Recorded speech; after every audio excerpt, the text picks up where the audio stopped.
In a quiet home in Okinawa, a family gathers around the table to enjoy miso soup, vegetables, and fresh fish, simple ingredients that have nourished them for generations. Now picture a Mediterranean village in Spain or Greece. Olive oil drizzled on dishes, bowls of fruits and nuts on the table, and laughter as meals are shared. These aren't just postcard moments.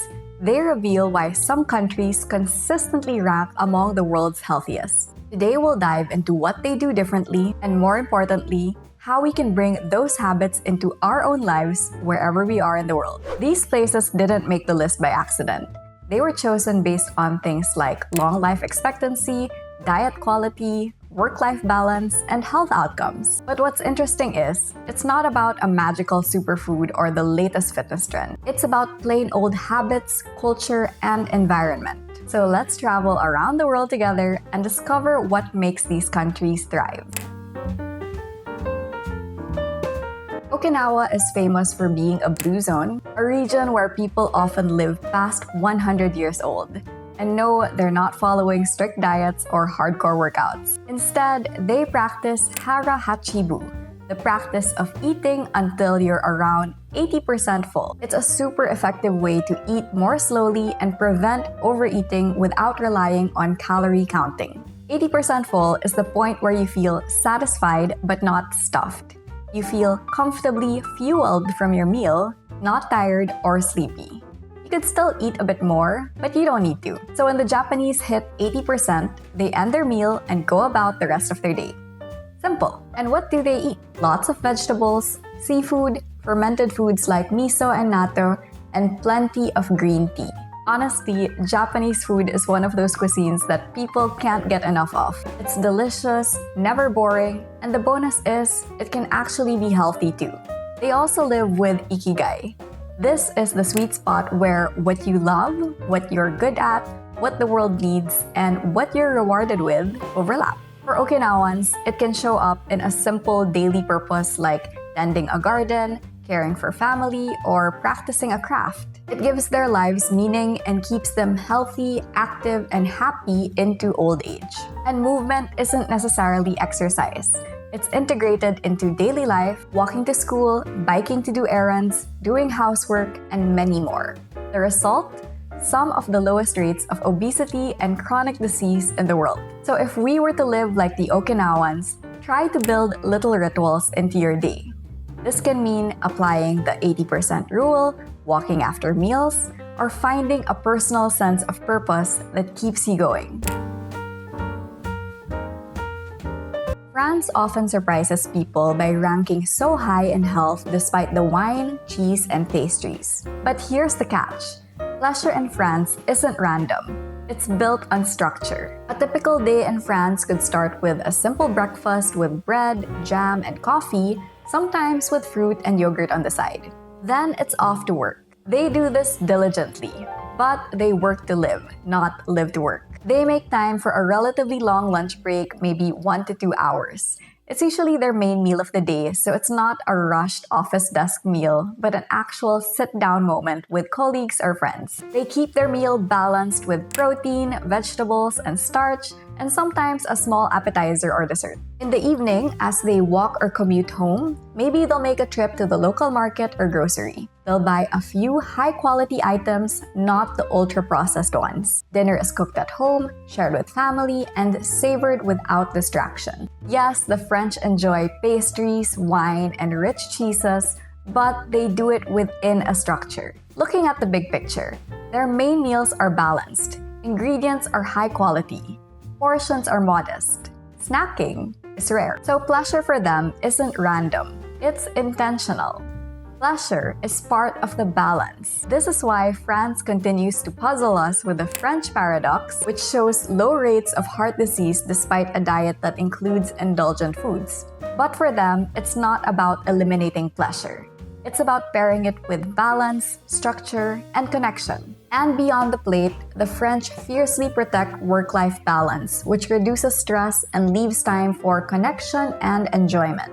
So if we were to live like the French, let's not think of food as the enemy. Let's focus on being more structured and balanced with our main meals so that we can enjoy the little indulgences in moderation.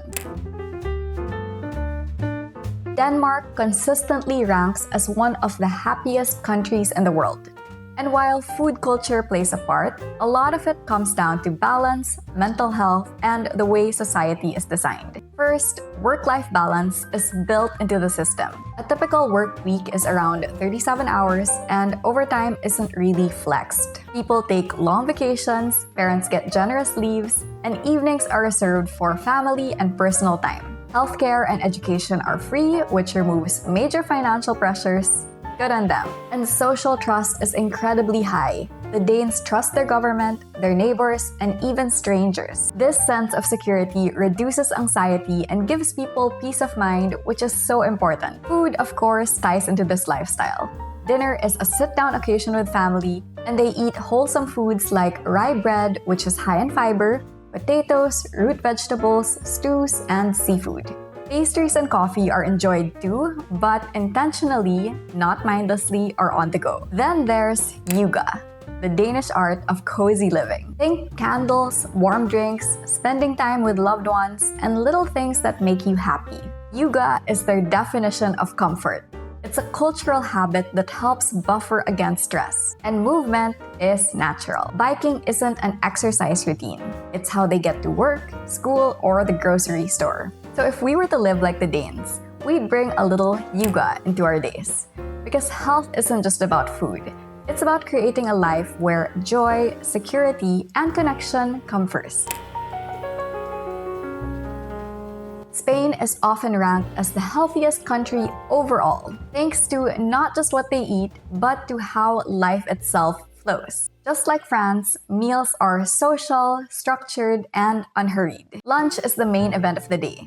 It's a sit-down multi-course meal with an appetizer, fish, vegetables, bread, and fresh fruit. Many of them naturally follow the famous Mediterranean diet.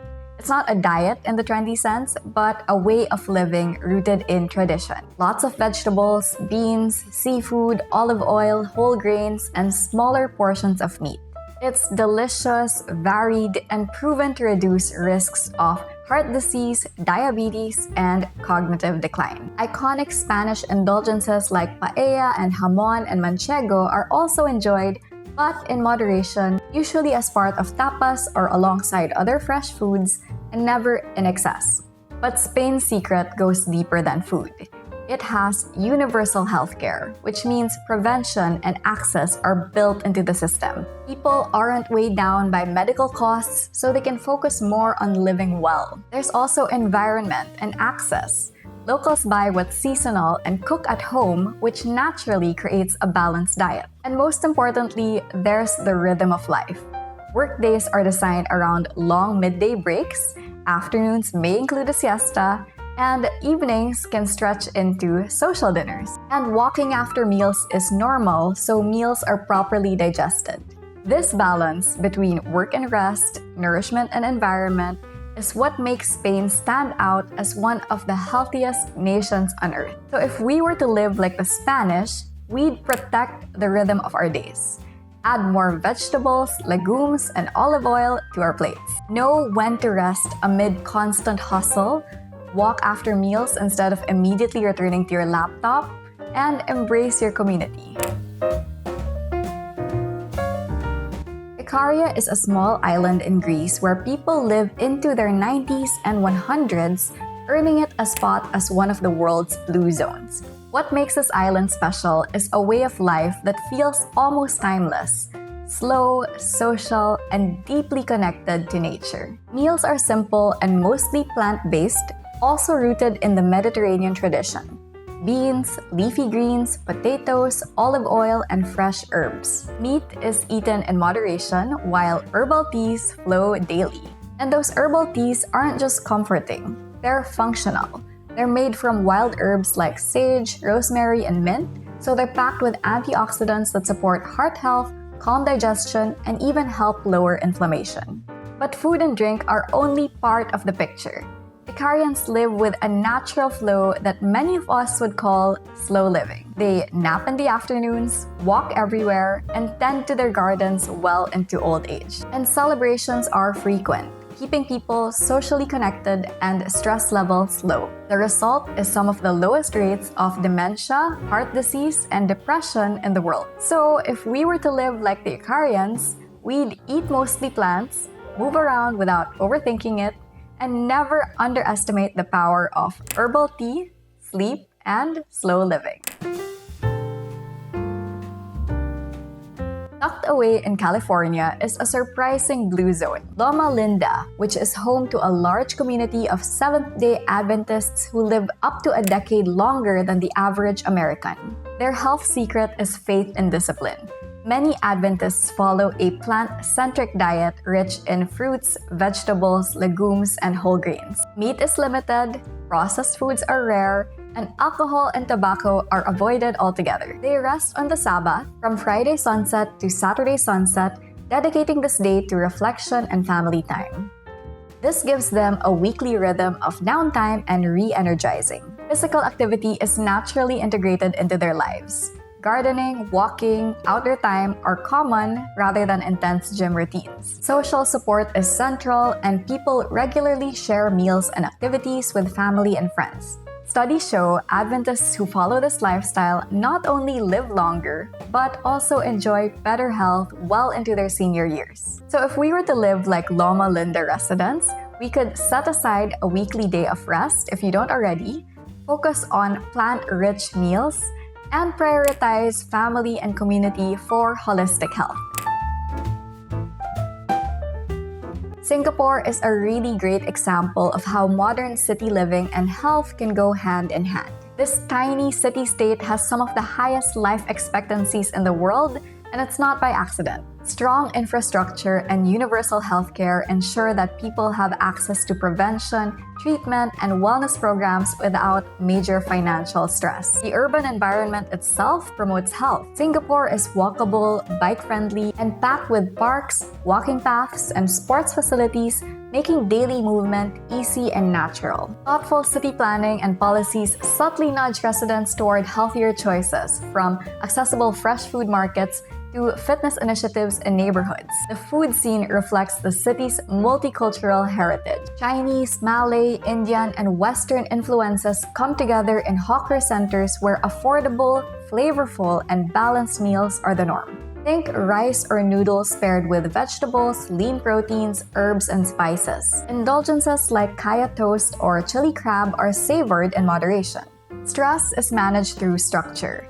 Clear routines, strong education, and tight-knit communities help people stay grounded despite the busy urban life. So if we were to live like Singaporeans, we could use our environment to our advantage. Choose active ways to get around, plan meals with variety and moderation, and take advantage of local resources that make health easy and accessible. Maybe your neighbor supplies fresh produce or healthy meals.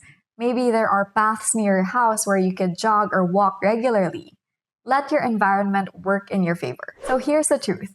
It's not about food alone. The world's healthiest countries teach us that health is about eating with structure, not restriction, building meals around plants, but not fearing variety, moving naturally every day, prioritizing community and connection, protecting mental health with joy, rest, and purpose, and designing environments that make health the easy choice. These lessons are universal. You don't need to live in Okinawa, Paris, or Singapore to apply them.